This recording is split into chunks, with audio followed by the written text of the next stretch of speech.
UP में निकाय चुनाव की तैयारियों में जुटी बीजेपी संगठन में बड़े बदलाव के मूड में दिख रही है। निकाय चुनाव अगर टलते हैं तो बीजेपी संगठन में बड़ा विस्तार किया जा सकता है। यूपी बीजेपी संगठन का विस्तार हो सकता है।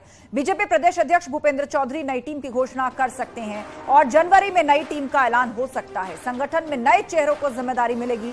क्षेत्रीय अध्यक्ष बदलने की तैयारी है। अवध क्षेत्र के अध्यक्ष पद पर भी तैनाती होगी। तो वहीं अखिलेश यादव हर सीट के लिए तीन प्रत्याशियों के नाम पर मंथन कर रहे हैं और हार का सिलसिला तोड़ने के मकसद से एक बार फिर जोर आजमाइश कर रहे हैं। दावा है कि जिस तरह उपचुनाव में समाजवादी पार्टी का बेहतरीन प्रदर्शन रहा, निकाय चुनाव में भी उसे दोहराने की कोशिश की जा रही है। तो निकाय चुनाव टला तो बीजेपी संगठन में बड़ा विस्तार हो सकता है। यूपी बीजेपी संगठन का विस्तार किया जा सकता है। नई टीम की घोषणा कर सकते हैं प्रदेश अध्यक्ष भूपेंद्र चौधरी। जनवरी में टीम का विस्तार हो सकता है। 2024 में जो चुनाव होने वाला है लोकसभा का, उसमें पार्टी को धार देने के लिए संगठन के विस्तार पर पहले से ही विचार चल रहा है और यदि निकाय चुनाव टलते हैं तो जनवरी में नई टीम का ऐलान हो सकता है। निगम में जीत के लिए एसपी भी पूरी ताकत झोंक रही है। कांग्रेस बीएसपी भी निकाय की तैयारियों में जुटे हैं। बीजेपी शहर शहर अभियान चला रही है। बीजेपी के बड़े नेता जनता से संवाद कर रहे हैं। समाजवादी पार्टी हर सीट के लिए तीन नाम का एक पैनल बना रही है। उपयुक्त उम्मीदवार चुनने पर मंथन हो रहा है। निगम में जीत के लिए एसपी की भी तैयारी है। बीएसपी और कांग्रेस भी अपनी तैयारियों में जुटे हुए हैं। लेकिन खबर यह कि यूपी बीजेपी में विस्तार किया जा सकता है और इसकी घोषणा जनवरी में हो सकती है अगर निकाय चुनाव टलते हैं तो। और चर्चा के लिए हमारे दो सहयोगी हमारे साथ जुड़ रहे हैं। राजीव सिंह लखनऊ से हमारे साथ लाइव हैं और मोहम्मद शबाब लखनऊ से हमारे साथ जुड़े हुए हैं।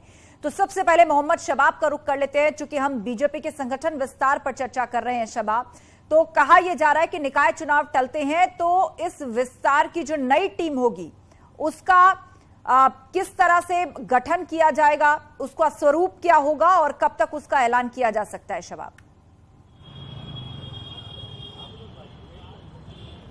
देखिए, जब भी कोई बड़ा नेता बड़े पद पर ज्वाइन करता है, जिस पद पर वो रहता है, तो वो सीधे तौर पर अपनी एक टीम बनाता है जिसमें उसके कुछ भरोसे के लोग होते हैं, जिसमें जाति, जिसमें तमाम वर्गों का ख्याल रखते हुए एक पूरी कोर टीम बनाई जाती है।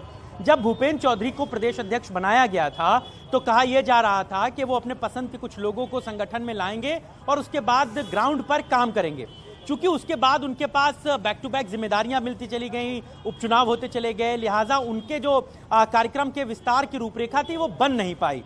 अब नगर निकाय का चुनाव होने जा रहा था। नगर निकाय का चुनाव, यूं तो ये जो समय चल रहा है इस समय नगर निकाय का चुनाव हो जाने चाहिए थे, लेकिन चूंकि मामला कोर्ट में चला गया, आज कोर्ट में इस मामले की सुनवाई है। अगर कोर्ट इस मामले में बड़ा फैसला लेता है या आगे के लिए कुछ और समय दिया जाता है तो कहा यह जा रहा है कि भूपेंद्र चौधरी अपनी टीम का विस्तार कर सकते हैं।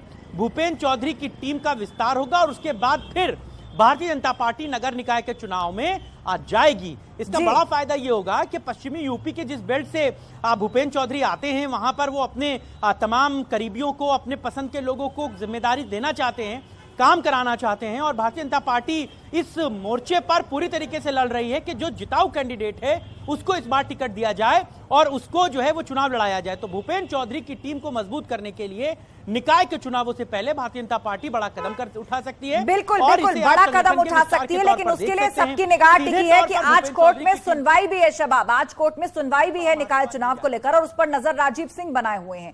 राजीव, कोर्ट में सुनवाई है, क्या अपडेट है आपके पास? सरकार की तरफ से जवाब फाइल कर दिया गया है, कब तक ये सुनवाई शुरू होगी?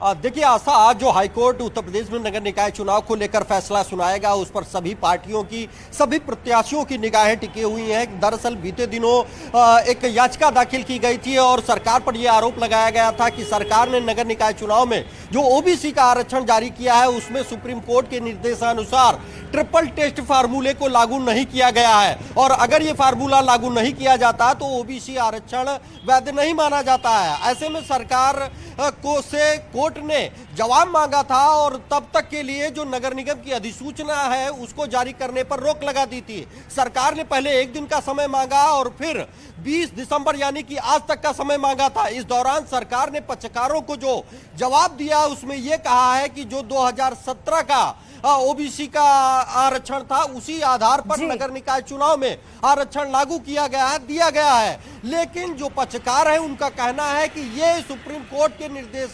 निर्देशों के अनुसार नहीं लागू किया जा सकता। जब तक ट्रिपल टेस्ट फार्मूला लागू ना हो तो अब से कुछ देर बाद इसकी सुनवाई शुरू होने वाली है हाईकोर्ट में, और हाईकोर्ट में सरकार अपना पक्ष रखेगी।